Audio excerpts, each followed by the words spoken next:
Mafano emuno makasiyana. Tine maninga step matebelele ndemidzi yacho. Apa njena kana step yekumatebelele. Step yemwana mudevere mwana wakumbana. Ari kunala bekura street. Ngari kufamba ngari kutanganiswa kungakapa muzaidi mwana mudevere iyi. Mwana mamulawa. One beki. Kana kukumalo no. Uvere selu veve benanda baungenile se inside. Haibo. Tauya mbichana. Tapa kapa gwerua. Abele gwerine chando gwerine tonora. Step yacho ngarwa nechando 6 o'clock chendo kapata ku industry. Makuseni se. Mnasenga road bana pa gwerua. Tauya mbichana.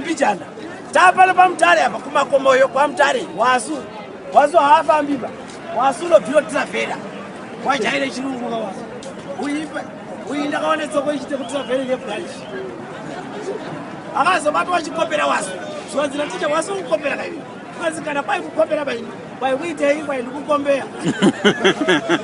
Yakanyana sawila nikapinda bekusha. Stepalo yacho bekusha. Kule makomo. Hapa tafia kai chemba yo kudai. Audi shomba ishuka. Hapa makomo yo mwana mdala. Hapa una maji. Mashona le step yemno mashona. Step yemno town. Ya ndicharo zakawanda. Munoko saruzi ya munoda. Imeruenda huko.